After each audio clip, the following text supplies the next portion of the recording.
Good afternoon.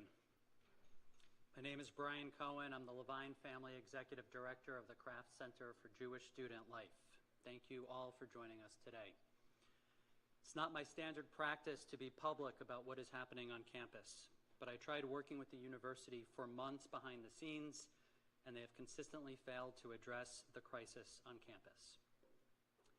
Following my remarks, you will hear from students, as well as Adam Lehman from Hillel International, Ted Deutsch from AJC, and Linda Morels from UJA Federation of New York. We will take questions after our remarks. On most Friday nights, this room is filled with more than 200 students from diverse religious backgrounds and different corners of the campus coming together to celebrate Shabbat. This is one of the most vibrant campuses for Jewish life. It is sobering and disappointing that the reality for Jewish students on our campus necessitates today's press conference. But I am grateful for my colleagues and student leaders standing with me here today. The situation we are seeing on our campus and now dozens of other campuses around the country stem from decades of decisions by administrators that have slowly eroded campus climate. Unfortunately, it is going to take time to restore our universities to the values that they are supposed to uphold. But there is also one clear step we are calling on administrators to take today. Uphold your codes of conduct, enforce your rules, and hold students who violate them accountable in real and consequential ways. Let me be clear. Students have a right to protest. They have a right to say things that I and others strongly disagree with and even find deplorable. But protections are supposed to be in place to restrict when and where this activity can take place.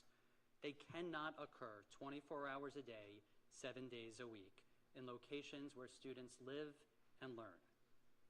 Columbia University's rules of student conduct dictate that the university must ensure that students, quote, can continue their academic pursuits without fear for their personal security or other serious intrusions on their ability to teach and study. Columbia's policy for safe demonstrations states clearly that protest activity is subject to time, place, and manner restrictions. Practically, this means that they cannot occur 24 hours a day, 7 days a week in locations where students live and learn.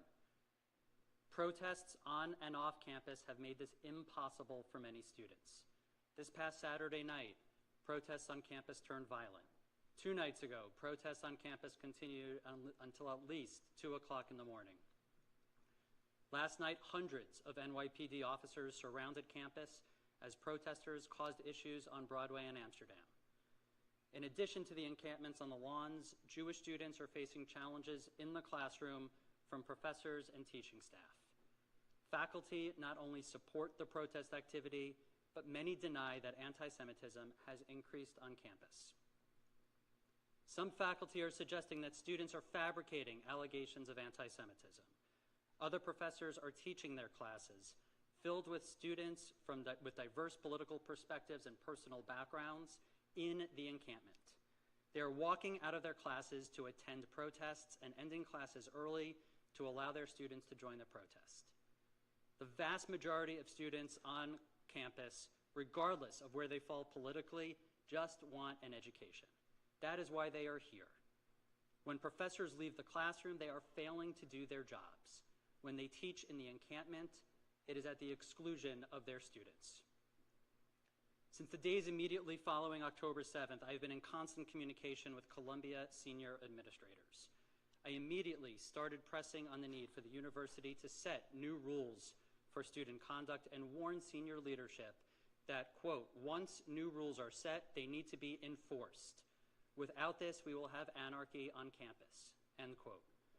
Despite new rules eventually being set, including those recommended by the Anti-Semitism Task Force, the rules are once again not being enforced. Students and faculty do what they please, when they please, and where they please, with no consequences. As of yesterday, students who are currently suspended were in the encampment. Professors who have sympathized with terrorist organizations and terrorism have been in the encampment.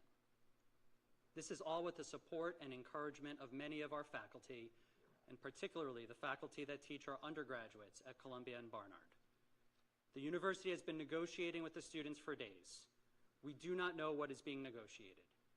The university needs to send a clear message to the protesters.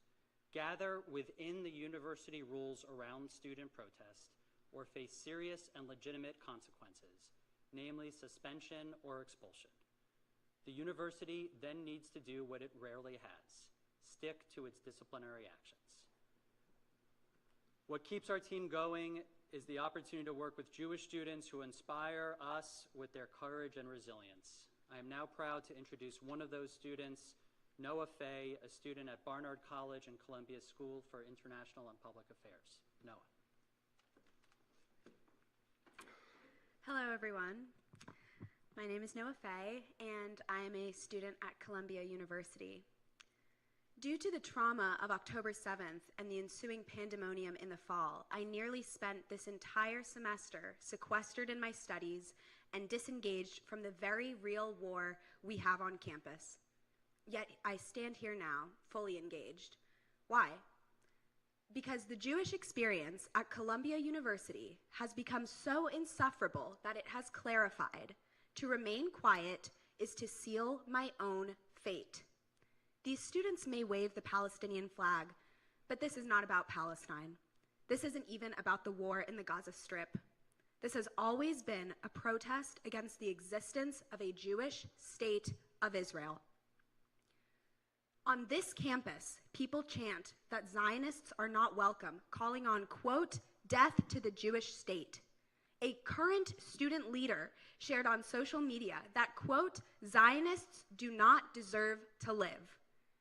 Admitted student days were not interfered with to recruit new members to the cause, as those operating under a gross perversion of the pro-Palestinian movement say. They were interfered with to send Jewish students a message: we are not welcome here.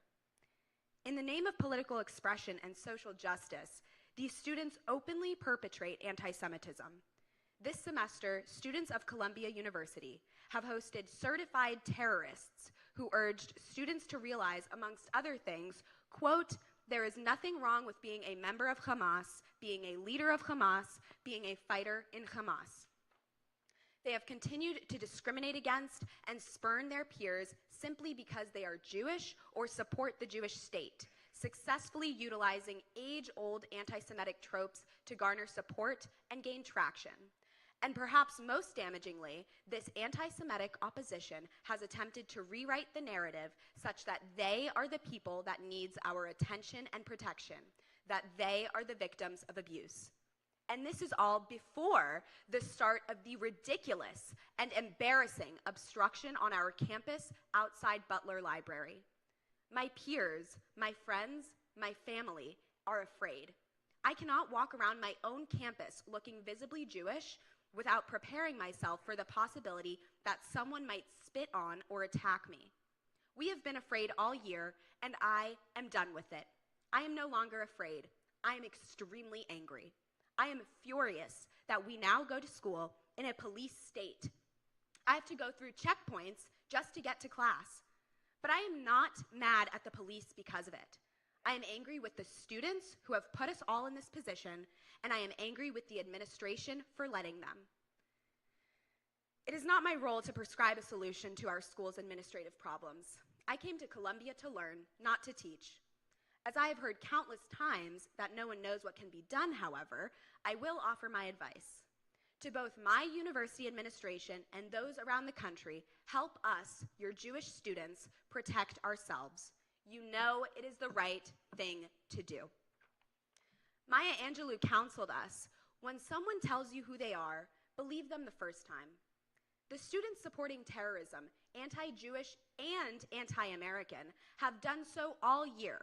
We did not believe them the first time. I urge the administration, and everyone for that matter, to believe them now. No one is above the law. Arrest the students on Butler lawns who now eschew it, and discipline those that continue to call for the death of my friends and family. Look at me, the Jew facing this. I am not afraid anymore, so why should the administration be? Deal with these anti-Semites, if only because we all know what starts with the Jews never ends with the Jews. We are all on the same path to destruction if we indulge this 1 second longer. Thank you.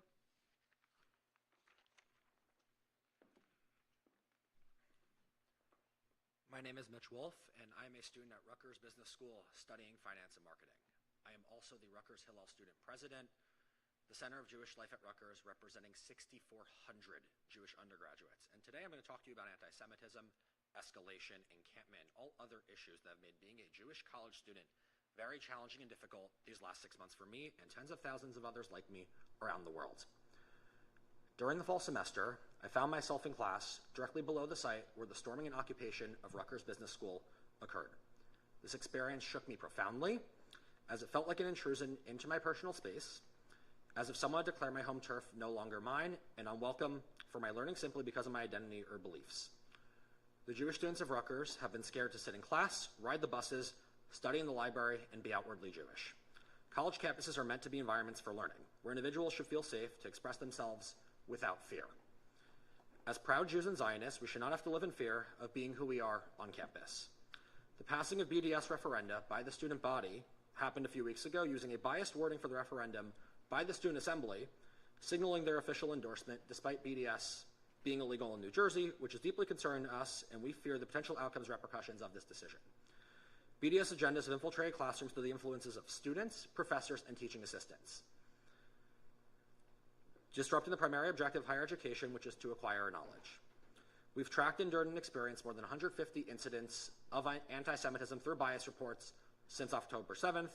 This has created an environment where Jewish students have felt unsafe, especially since 200 days has happened and nothing has really changed. Last week, there was an encampment with solidarity of Hamas, a U.S.-recognized terror organization, on Voorhees Mall in the heart of the College Avenue campus. This disrupted classes, student learning, and threatened the safety of Jewish students on campus. Universities must stop these actions so their Jewish students can be safe and secure on their campuses. The Rutgers administration has been inconsistent in enforcing their own policies regarding protests, demonstrations, hate speech, vandalism, and free speech, among other matters. Without consistency in enforcing these policies and conduct codes, it's challenging to maintain a sense of order and accountability. Administrators need to accomplish the campus climates that they have fostered, acknowledge the campus climates that they have fostered, and take responsibility for them. True change must begin at the top, with administrators ensuring the protection and safety of all students, including Jewish students, within the university community. Thank you.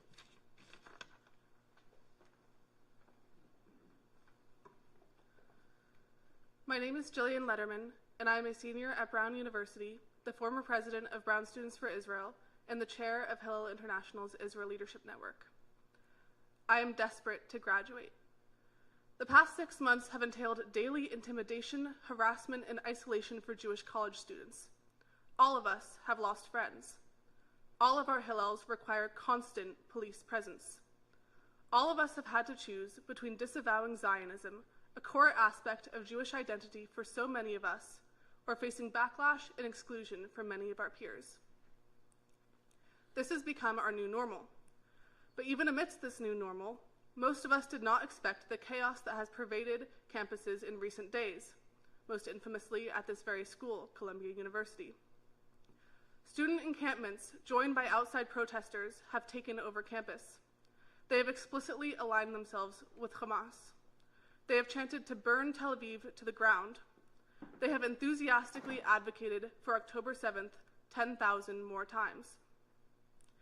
During these past several months, university administrations have faced a slew of difficult decisions about how to respond to campus activism. Let me be very clear, this is not one of them. Student protesters on campuses across the country are shamelessly violating university rules. They are preventing their peers from accessing communal spaces. Some are targeting and harassing identifiably Jewish students. These are blatant violations of universities' codes of conduct, not to mention basic morality.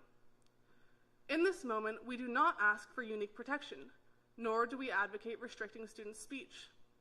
We simply request that universities neutrally enforce their already existing codes of conduct. Instead, many universities have opted for cowardice. Due to the continuing encampments, graduating Columbia seniors will finish their college experience just as they began it, on Zoom. Harvard Yard has been closed all week. Students at the University of Southern California will not even have an in-person commencement. So, to university administrations across the country, find your backbone, enforce your rules. Do not leave your students to fend for themselves. Unlike our administrations, Jewish and Zionist students do not have the option to be cowardly. Simply existing on our campuses is an act of defiance. It should be known that we will continue to stand up, with or without the support of the adults in the room. Again, we have no choice. But for some administrations to leave students out on the front lines as they cower in their offices is a supreme dereliction of duty. We came to college to participate in vibrant, challenging, and equally accessible learning environments. It is time for colleges and universities in the United States of America to decide whether they are still capable of meeting this description. Thank you. My name is Adam Lehman. I'm privileged to serve as the president and CEO of Hillel International, the largest Jewish student organization in the world.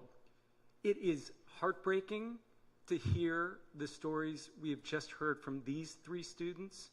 And let me be clear, in our role as Hillel, we have heard from thousands of students facing these intense and unacceptable conditions. We have already documented since October 7th nearly 1,400 instances of campus anti-Semitism.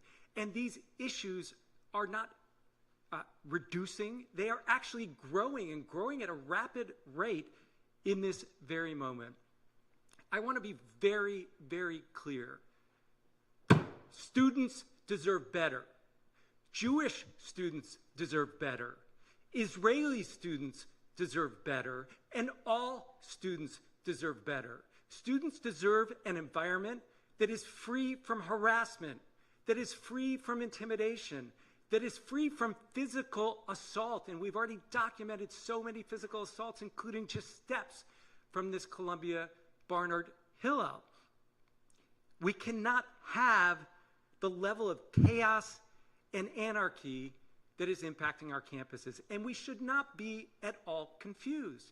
As you have already heard, this is not an issue of free speech. For starters, we're talking about conduct. We're talking about the student at Yale who was stabbed in the eye with a Palestinian flagpole. We're talking about students down the road here who have been spit on. We're talking about students who, God forbid, show their Jewish identity publicly, having a kippah or other aspect of their identity literally ripped from their bodies. This is beyond unacceptable, and again, it is not about speech. Universities, if anything, have been more accommodating than they probably should be in terms of providing spaces for what is hateful, divisive rhetoric, and rhetoric that marginalizes and erases the identities of Jewish and Israeli students.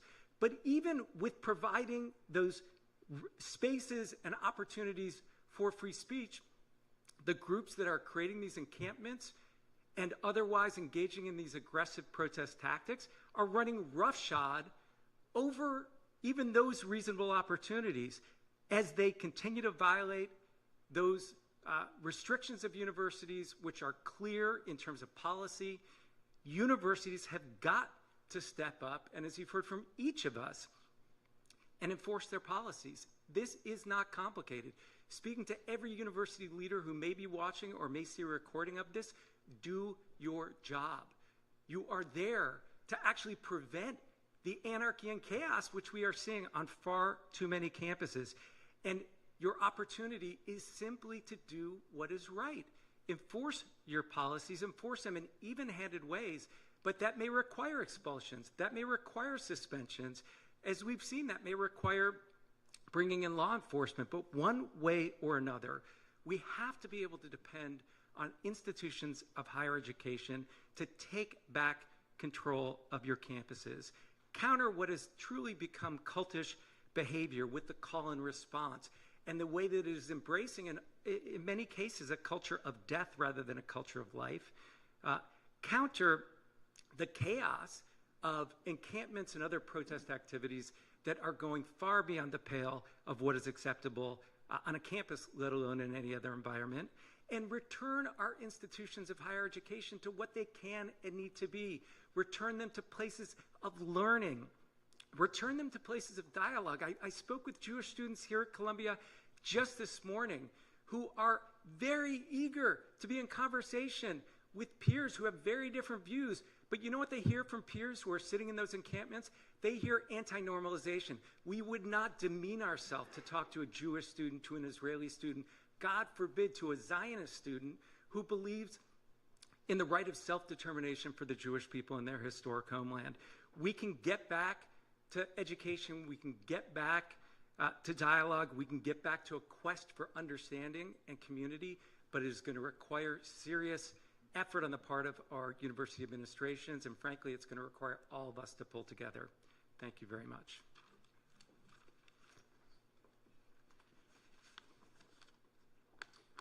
I'm Ted Deutsch, the CEO of the American Jewish Committee. There is a long and storied history of protests on college campuses. Indeed, it has been a way for students to unite around causes of importance to them. But as we've heard from these remarkable student leaders from Columbia and from Rutgers and from Brown, and as we've been inspired by other such leaders, whether they're in New Haven or Cambridge or Ann Arbor, at this moment, that's not what's happening on these campuses. And that's what we've got to confront. Many are describing these protests as pro-Palestinian or anti-war. If that's the case, then why are they targeting Jews who have nothing to do with events in Gaza? Or telling Jews to go back to Poland, where 90% of the Jewish community was slaughtered during the Holocaust? Why are protesters valorizing the October 7th massacre, the deadliest day for the Jewish community since the Holocaust, and promising that attacks like that will take place 100 more times, 1,000 more times, 10,000 more times? If their mission is against violence, where are the demands for Hamas to agree to a ceasefire and return the 133 hostages, including 6 American citizens who have now been held by Hamas in captivity for 203 days? Well, the answer is simple, because many involved in these protests are not pro-Palestinian or anti-war. They are pro-Hamas and they are anti-Semitic. Students are being attacked, harassed, targeted as part of these demonstrations, which are clearly against universities' longstanding rules, which students are made aware of as soon as they enroll. Rules including codes of conduct are there to keep students and faculty and staff safe. And when they are enforced, students and campus life can flourish. That's all we're asking for. When they're abandoned, as we've seen in far too many cases recently, the entire system breaks down. So going forward, we want to be clear. We will not accept conditions that are so fraught for Jewish students that they rightfully fear attending classes or going to the library on campus.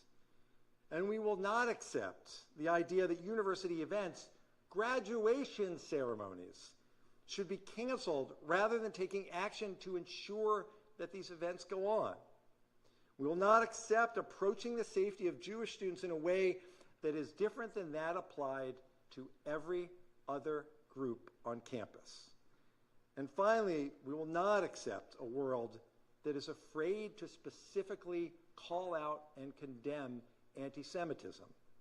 Administrators cannot think that moving classes online because students don't feel safe is an acceptable solution. If a university cannot be a place of learning, then what is the point? Universities across America must take action now, and we are not asking, none of us are asking for radical change. It's really very simple. Number one, ensure the safety of your Jewish students.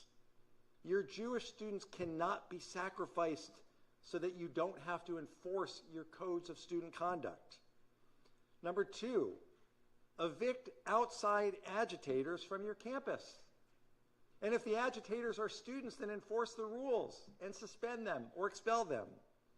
And number three, remember that making campus spaces safe for Jewish students doesn't end, will not end, when the last encampment is shut down. It is an ongoing and it is a long-term process. Put a plan in place and stick to it. These challenges, let's be clear, these challenges will not go away when this semester ends. And finally, all of us offer to be as helpful as we can. Read AJC's action plan, consult with Hillel, listen to the students. We'll all help as much as we can. But understand this, we will not back down from defending Jewish students and creating the university culture that everyone strives for. One where everyone's voices can be heard without violence, without harassment, and without intimidation. And finally, a campus culture and a societal culture where there is zero tolerance for anti-Semitism.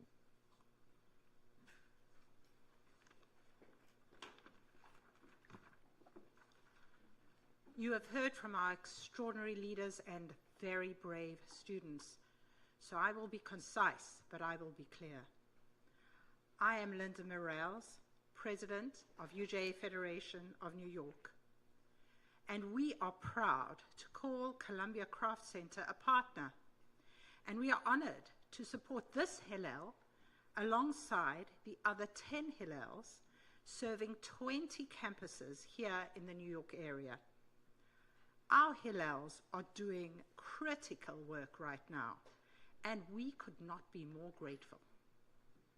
But today's gathering is about listening to the voices of students. When these wonderful, extraordinary, brave students tell us that they are unsafe, we need to hear that they are unsafe. Today, we have a very simple message to our university leaders. Simply put, our campuses must be a safe place for Jewish students. There is no place for harassment, for intimidation, and particularly for violence. Not on the quads, not in the dorms, and not in the classroom. And we are appalled by where we found ourselves today. We call upon our university presidents to reinforce their own guidelines and to ensure that students can walk on campus free of intimidation and free of harassment. Yes, of course, we must protect free speech, but we must also protect the rights of our students at the same time. What started at Columbia University has now spread across the greater New York area and to universities all around America. We ask all universities to enforce their very own guidelines and follow the leadership that we have seen at New York University, for instance. In this city, we respect differences. We encourage people to embrace their cultural and their heritage without any fear. And this Columbia campus should be no different. Columbia University has a long history of having a vibrant Jewish community on its campus. And with our collective support and commitments, as has been shared from our university leadership and other organizations, that legacy can and will persist. But we demand that the president and the leadership ensures that this happens. Thank you. Okay. We're now going to open it up to questions from the media. Before you ask your question, I would just ask that you wait to use the mic, state your name, outlet, and if your question is directed to anyone in particular.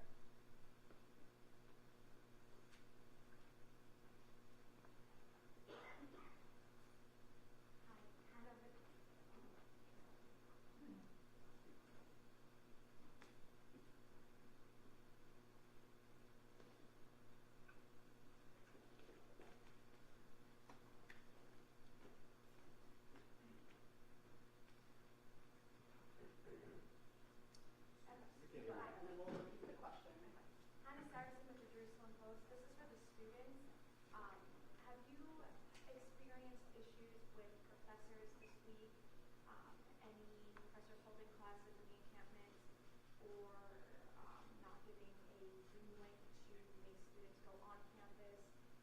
Can you speak to that? I don't know if that would be better for Columbia. Yeah, I can start. Yes, I can start by addressing that. So before this week, I have had situations with one professor in particular who has, over the course of the semester, consistently brought in guest lecturers who spew anti-Israel rhetoric, speaking matter-of-factly to a group of very impressionable students, as we know, of Israel as a genocidal, imperialist, colonialist state, and which he himself has also expressed. And in particular cases, one guest lecturer denied the rape of Israeli women on October 7th. That is something that I actually had to sit through. I had never seen that before. It was astonishing. I mean, I was speechless. Another guest lecturer celebrated Aaron Bushnell, the man who lit himself on fire because of all of this, as a true patriot. That's a direct quote. And then this week alone, he emailed us with a seemingly very very accommodating and kind message. Although from my perspective, it was for all the wrong reasons. He was extending a lenient policy regarding our final exam, which many professors have been doing, and as he was extending that to us, he was citing the reason being how oppressive the administration has been on us for, I guess, calling on the NYPD and suppressing our voices and, all of these buzzwords and things like this. But so that has been my experience. He also, I will add, last week before the encampment started, or maybe it was just right after, he took our class to the protests, and I thankfully I was unable actually to make the class for just regular normal reasons, but I saw later that he had taken our class to the protests, in support of the pro-Hamas students. So that's been my experience. Oh yes, I'm Noah Fay. Yeah, F-A-Y, Noa-F-A-Y. Yeah, thank you.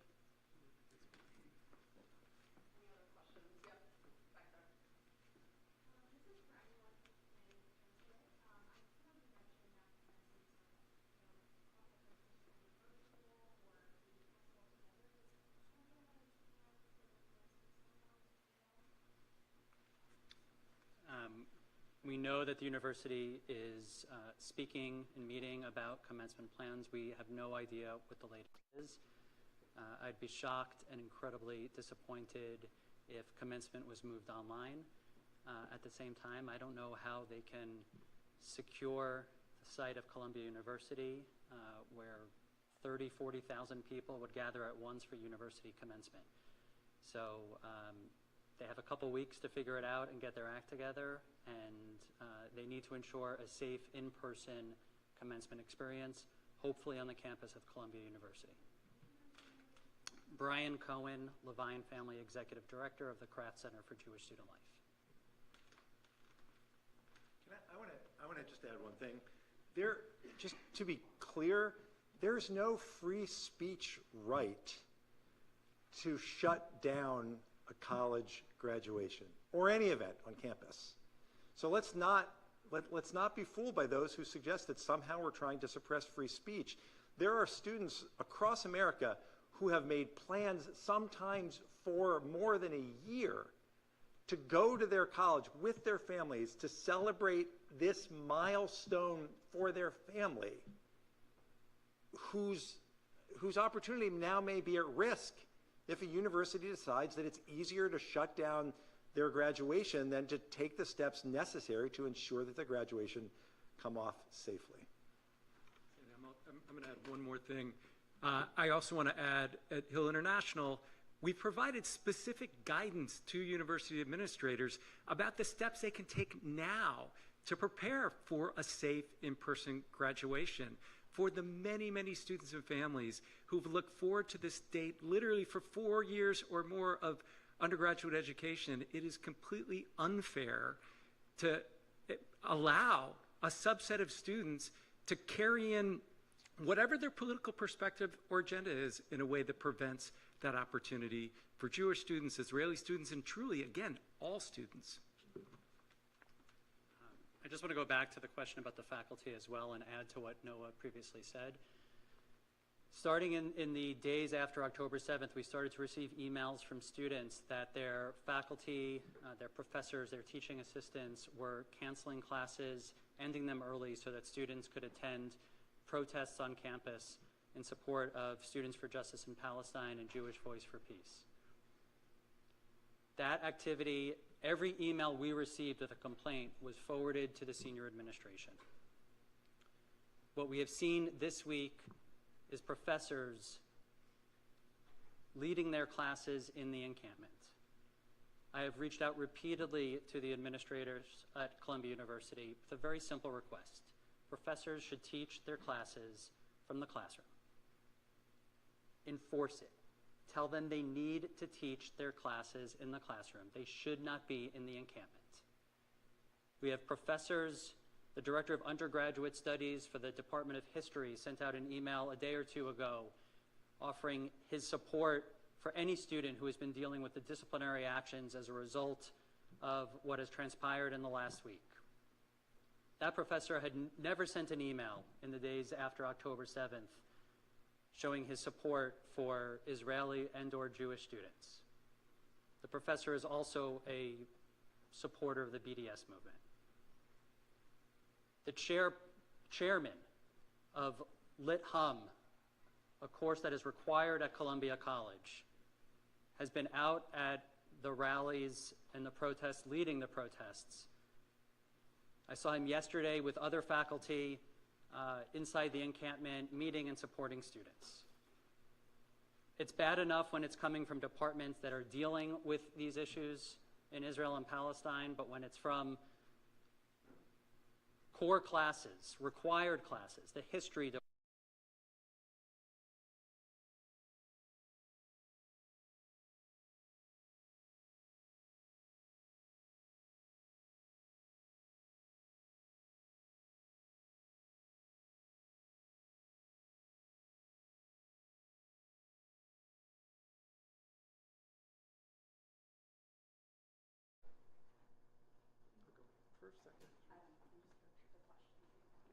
The question is whether Jewish institutions are now becoming seen as opponents of free speech.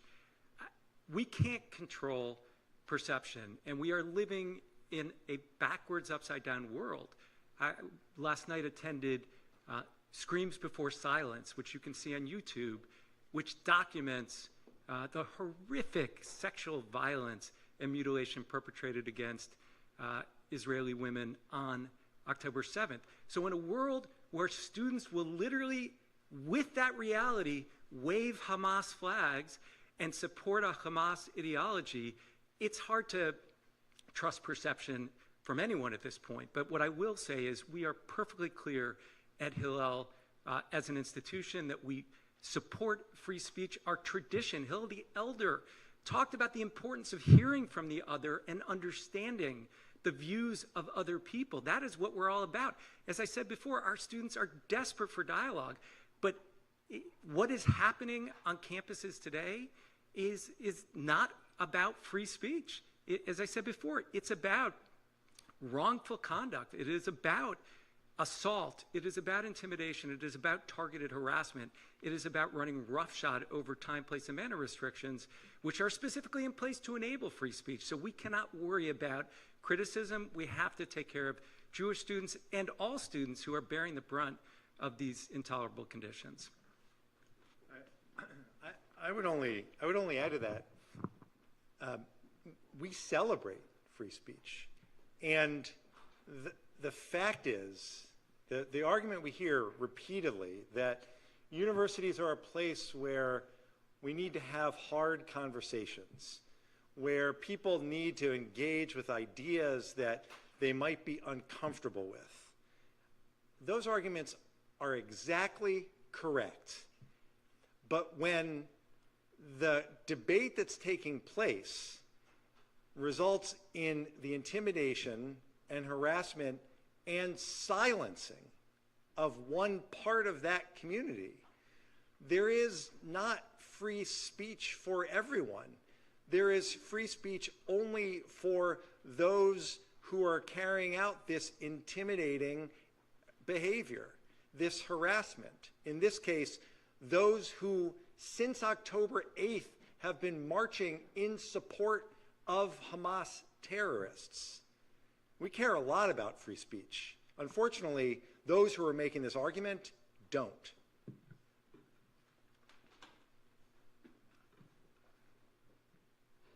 I think about the free speech question often, and if I ever made any type of comment that somehow was in line with what has been said on campus by students and or faculty members, if I ever declared or even insinuated that a group of people should be killed, Zionists, anti-Zionists, queer, straight, it doesn't matter, I should lose my job immediately. Columbia University should ban me. That is what I would expect. So I believe in free speech, but it doesn't mean that people should not be held accountable for what they say, when they say it, where they say it. There is a time and a place.